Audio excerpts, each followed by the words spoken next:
don't waste our time. Objective ya mwe yali yagoba Mpuuga. Mpuuga was a threat. Yali agala kwesiba ku Bobi Wine mu kibiina. That's number one. Mpuuga wanted to study against Bobi Wine in primaries, which Bobi Wine doesn't want. One. Two, DP Buloko yajira ku ndagaano. There is an agreement between NUP and DP brokers, which Bobi Wine accepted. That's two. It is Bobi Wine himself who voted Mpuuga to be the leader of opposition, a meeting which the public did attend. So if you are chasing Mpuuga, go to that same meeting that appointed him a leader of opposition in Mugobere. Don't waste our time. That is free. For you don't have powers to chase Mpuuga or Kuba commissioner. That's the procedures of parliament. You can only chase Mpuuga from the party, not in the parliament as a commissioner.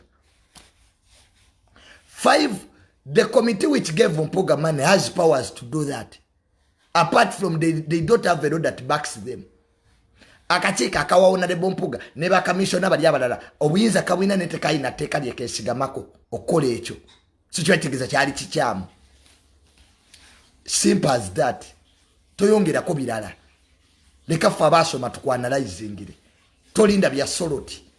These idiots who never went to school to tell you. Wait for me. Linda konze yasoma mbi kwanalizingire. Those are the 5 points.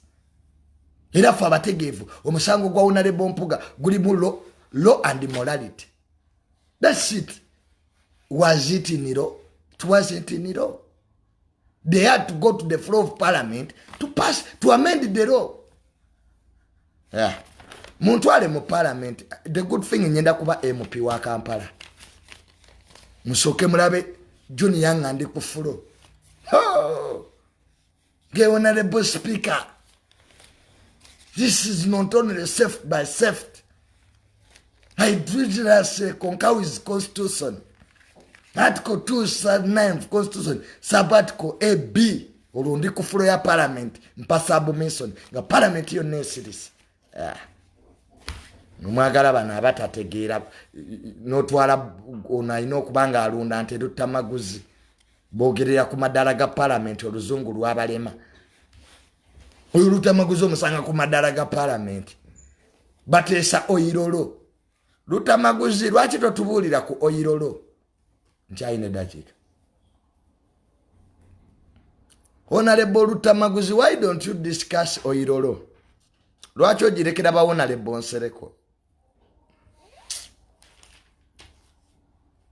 Ekizibu cha Uganda, the biggest noise makers on streets are the law makers. Abasinga okulekanira ku street ate be bakola amateeka bwe buzibu bwa Uganda. You can only have 5 MPs abategera oyirolo. But tebabitegera tebe bakola amateeka. Naye wano Lutamaguzi omusanga bwe twadde mu house. Luta house nga toyina kyoyogedde ne ku madala ga parliament bwe twadde mu house. Speaker tumutadde ku enninga yawo. So Ugandans vote me. Nfuke MP so that we can now take over the country as the youth. Otherwise, but tunaleka bana.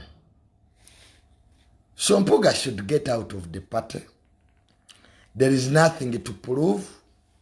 Wempaka akunama ebiri, wakunamye edda. You go.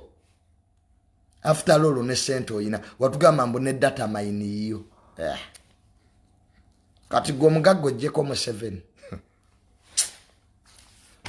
So gwe principal Bobi Wine bili abini mumukaga kuoli kuno oja kumpa kadi obato ojimpe. Will you give me that card ya Kampala? Sina citizen nja kuwa. Ate sagala nsindike wa Muganda wo chairman Nyanzi.